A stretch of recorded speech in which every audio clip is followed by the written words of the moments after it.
എയർപോർട്ടിൽ വെച്ച് പരിചയപ്പെട്ട ഒരാളുടെ നമ്പർ ഫീഡ് ചെയ്തിരുന്നു. ഇപ്പൊ അതാണെങ്കിൽ കാണുന്നുമില്ല.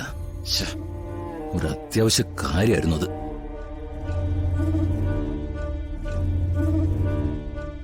രഘുവേട്ട, നാളെ തന്നെ പാലക്കാട് പോകുന്നുണ്ടോ?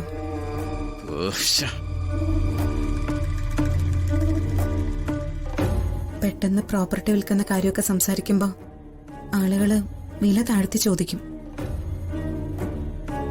നമുക്ക് ഏറ്റവും അടുത്ത് പരിചയമുള്ള ആർക്കെങ്കിലും അത് കൈമാറുന്നതാവും നല്ലത്. അവർക്കാവുമ്പോ അതിന്റെ വിലയെ പറ്റിയൊക്കെ ഒരു ധാരണ ഉണ്ടാവുമല്ലോ. ഇന്നലെ നമ്പർ എവിടെ പോയി? റോയിയെന്നോ കറിയെന്നോ എന്താണ് ആള് പേര്? വളരെ കുറഞ്ഞൊരു സമയം കൊണ്ട് JR എന്നൊരു അത്ഭുതം നമ്മുടെ മുന്നിൽ സംഭവിച്ചു.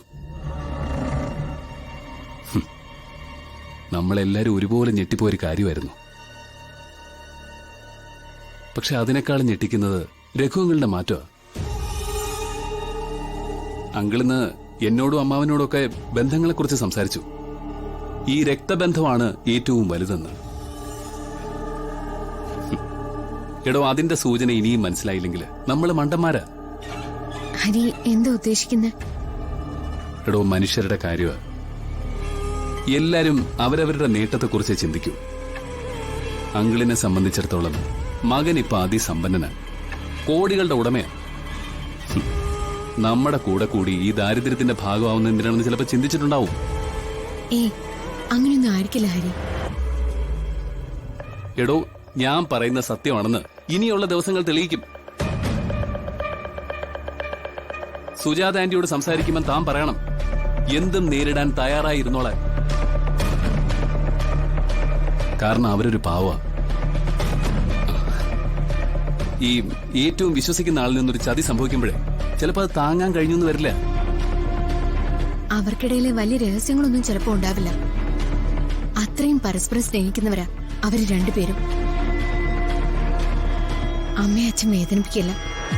വേറെ ഏത് ഭർത്താവ് ഭാര്യയെ വേദനിപ്പിച്ചാലും.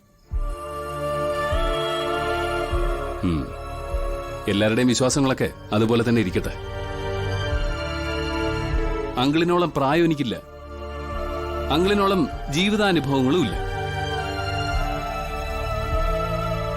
പക്ഷെ ഞാൻ നടന്ന വഴികളില് ജീവിതം ഒരുപാട് ഞാൻ കണ്ടിട്ടുണ്ട്. ആളുകളുടെ മാറ്റം ഞാൻ തിരിച്ചറിഞ്ഞിട്ടുണ്ട്. നിത്യ, എന്നെ സംബന്ധിച്ചിടത്തോളം ഇനി സംശയമൊന്നുമില്ല. രഘു അങ്കിള് മാറിക്കഴിഞ്ഞു. നമുക്കാർക്കും പിടികിട്ടാത്ത രീതിയിൽ മാറി. ഹരി പറയുന്നത് കേൾക്കുമ്പോ എനിക്ക് പേടിയാവുന്നുണ്ട്. അങ്ങനെയൊന്നും സംഭവിക്കാതിരിക്കട്ടെ ഭഗവാനെ എന്ന് നമുക്ക് പ്രാർത്ഥിക്കാനേ പറ്റൂ. ജീവന്റെ മാറ്റത്തിന് മുന്നിൽ പോലും അമ്മ പിടിച്ചു നിന്നു. പക്ഷെ അച്ഛൻ പോട്ടെ. എന്നിട്ട് നാളെ നേരം വിളിക്കട്ടെ. എല്ലാത്തിനും ഒരു ഉത്തരം ഉണ്ടാവും. താമ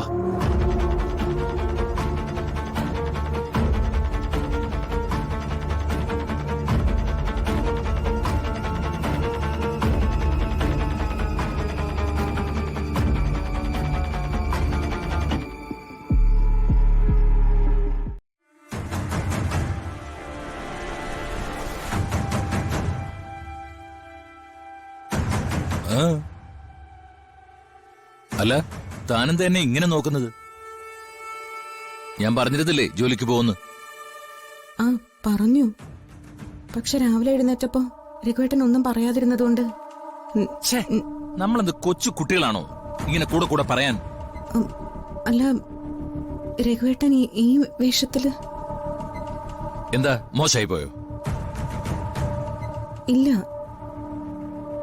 ഇതെവിടെയാ രഘുവേട്ട ഈ കമ്പനി? ആരുമായിട്ടാ രഘുവേട്ടന് പുതിയ കണക്ഷൻ? സുജാതെ, ഈ പ്രായം തികയാത്ത മക്കളോട് ചോദിക്കാൻ ചോദ്യങ്ങള് എന്നോട് ചോദിക്കരുത്.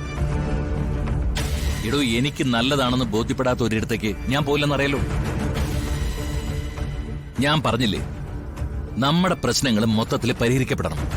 അതിനുള്ള ശമ്പളവും സൗകര്യവും കിട്ടുന്ന സ്ഥലത്തേക്കായിരിക്കണം ഞാൻ പോവേണ്ടത്. അല്ല, ബ്രേക്ക്ഫാസ്റ്റ് കഴിച്ചിട്ട്? ഇല്ല, എനിക്ക് ഇറങ്ങാനുള്ള സമയമായി. എല്ലാം റെഡി ആയിട്ടുണ്ട്. അതൊന്നും സാരമില്ലടോ. കമ്പനിയുടെ പണിയുടെ ഹോൺ അടിക്കുന്നു. ചെല്ലട്ടെ.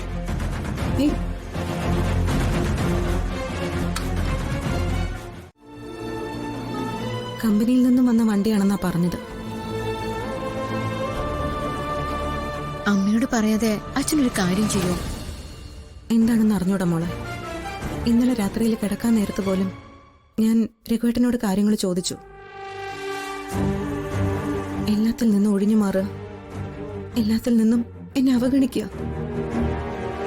അച്ഛനോട് ജോലിക്ക് പോകുന്നതൊക്കെ നല്ല കാര്യം തന്നെയാണ്. പക്ഷേ അമ്മയോടത് മറച്ചു വെക്കുന്നു എന്ന് പറയുമ്പോ രഘുവേട്ടൻ കൂടിയുള്ളൂ ഇനി എന്നെ തോൽപ്പിക്കാൻ. ഇത് കുറച്ചു കാലം മുൻപ് ഇവിടുന്ന് പോയ രഘുവേട്ടനല്ല. 3-4 ദിവസം മുൻപ് ഞാൻ സംസാരിച്ച രഘുവേട്ടനല്ല തിരിച്ചു വന്നിരിക്കുന്നത്.